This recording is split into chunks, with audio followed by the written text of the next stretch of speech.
Don't forget to be at the banquet tonight, Stan. My wife shouted as she ran out the door. It really means a lot for my career.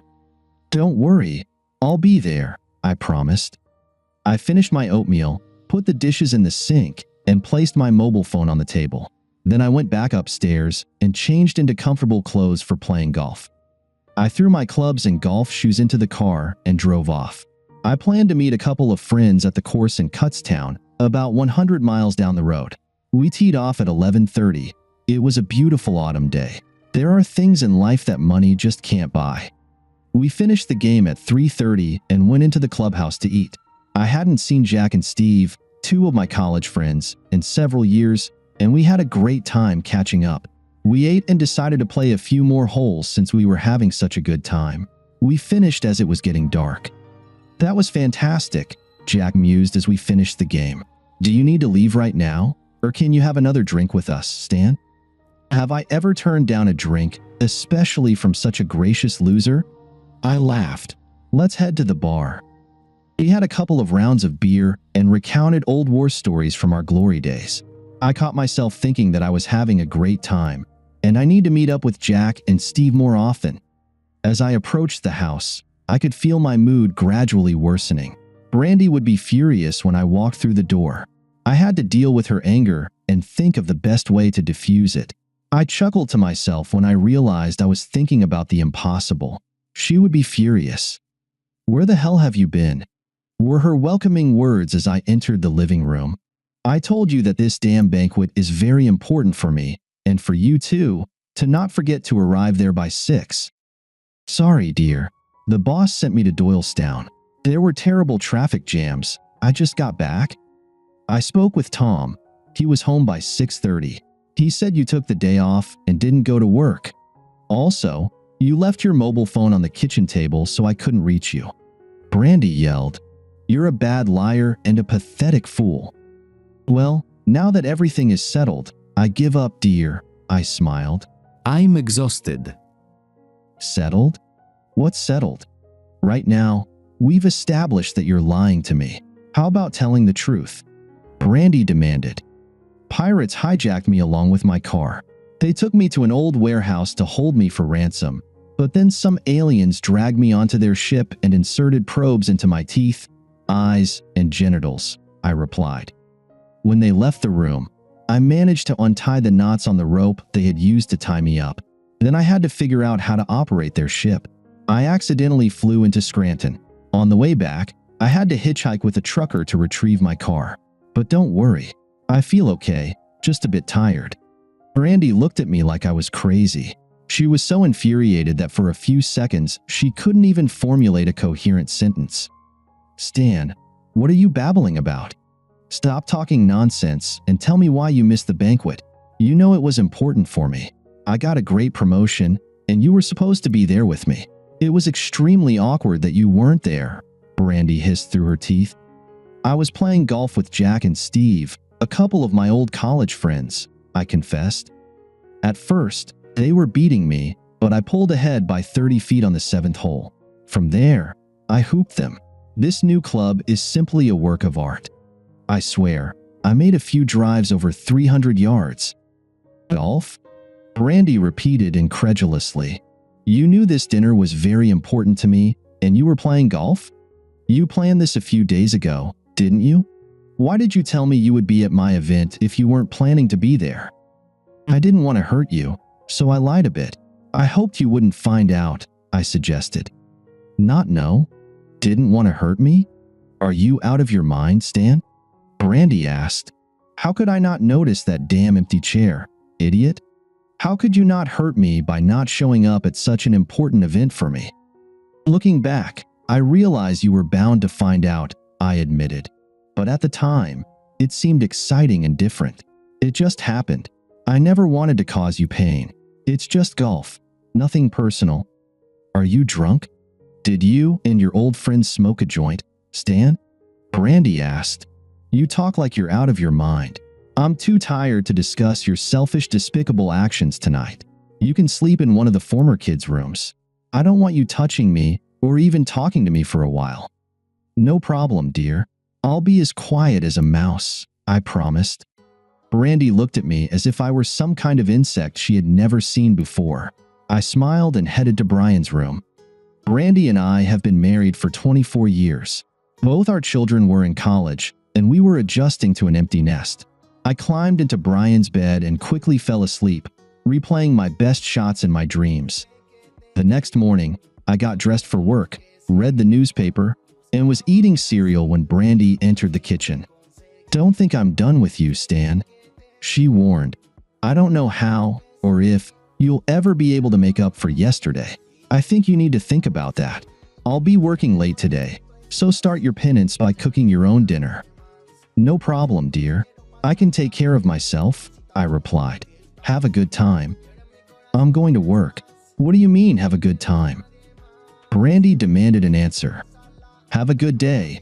Be happy. Don't worry about me. Don't take any wooden nickels, anything. It was just a figure of speech." She looked at me as if I had two heads, then turned and left for work. I picked up the phone and dialed my work number. I told them I was feeling unwell and would not be coming in today. I spent the morning shopping. At Best Buy, I finally found what I wanted and ordered the biggest damn flat-screen TV on the planet. It was delivered that same day, everything was set up, and it worked perfectly by the evening news. It worked so well that I kept trying to look down the newscaster's neckline. I felt as if she was in the room with me. The TV took up the entire wall in the living room.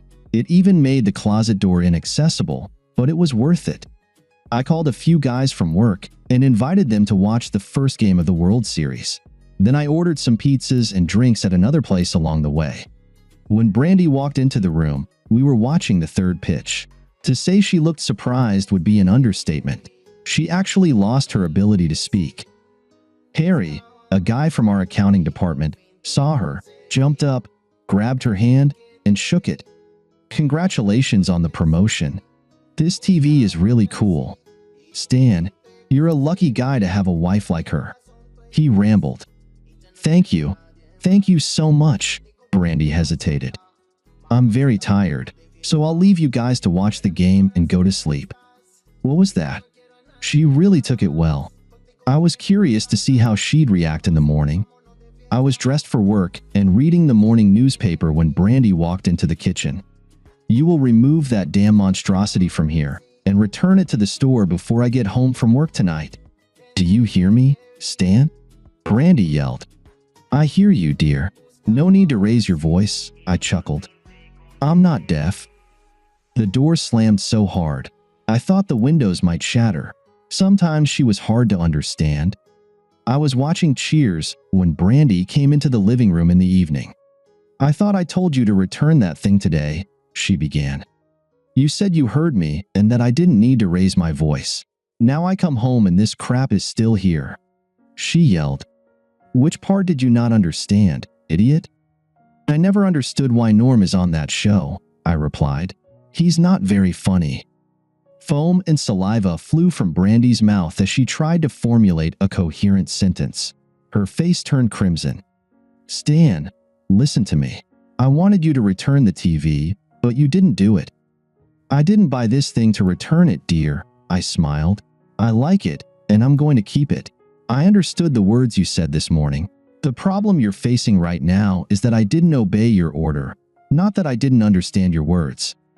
It had never occurred to Brandy that I would defy her direct command. This was new territory, and she was completely taken aback by it. "What's gotten into you lately, Stan? You miss an important event with a lousy excuse, and then you order a huge and, I'm sure, very expensive TV without discussing it with me. Are you feeling okay?" she asked, somewhat anxiously. "I feel great, dear. Thanks for asking. I knew that if I asked about the TV, you would say it was a bad idea. To save myself some heartache and avoid arguments, I just ordered it. It's much simpler, and no one gets hurt," I added. "Nobody gets hurt, Stan?" I'm dumbhead. Brandy growled. "It really upsets me. This thing is too big for the room. I can't even reach the vacuum cleaner. You spent a lot of money on something that really doesn't fit in our house, and you didn't consult me. How could you think this wouldn't hurt anyone?" "When you put it that way, I see what you mean. I can't just do something because it makes me happy without thinking about how it affects you, right?" Exactly, Stan. You've never done anything like this before. Why do you need to be taught this all over again? Brandy asked. You're acting like a selfish child. I think you're right. I'll return the TV on Monday. Okay? I replied. I'd prefer if you did it tomorrow, Stan. I need to go to work tomorrow for a few hours. Working on a Saturday is unpleasant, but that's why I got the promotion, Brandy reasoned. Please, have it removed by the time I get back tomorrow evening. I nodded in agreement and went back to watching Shelley Long. I always had fantasies starring her. On Saturday afternoon, I called Brandy's parents and invited them to have lunch with me. When we arrived at the cafe, I introduced everyone to Cindy Walsh, who was waiting there for us. Cindy looked tired and worn out, and I wondered if she could hold up well. Brandy's parents paid no attention to anything but the free lunch I treated them to. At 3 o'clock, we followed Cindy to her house and parked behind her in the driveway. Cindy offered us seats in her tastefully decorated living room. We settled there with Brandy's parents. Then Cindy walked over to the security system control panel and pressed several buttons. The noise was deafening, sirens wailed, and a loud voice warned any intruders to leave the building immediately. It was quite intimidating. Suddenly, the door burst open, and Cindy's husband, Charles, ran into the room with a baseball bat. He was completely naked and in a state of semi-arousal. Not recognizing us, since he didn't know Brandy's parents or me, he menacingly swung the bat at us. Cindy remained out of his sight. Get the hell out before I bash your brains in, he yelled. Get the hell out. He pulled the bat back. For a second, I thought I should pitch to him, then a shout stopped him. Mom, Dad. Stan. What are you doing here? Brandy's parents, distracted from the naked baseball player, saw that Brandy was standing in the doorway, clutching a sheet to her clearly naked body. I invited them here for some entertainment, Mrs. Burns, Cindy replied, entering the room. Charles has never been good at hiding his affairs. I knew he would have sex in our house with some tramp when I told him I had to go to Philadelphia for the weekend. I even guessed it would be you, Mrs. Burns, seeing how attentive he was to you last night at the banquet. I stood up and nodded to Brandy's parents. I walked over to Cindy and shook her hand. Then I shifted my gaze from Brandy's new boss, Charles, to Brandy herself.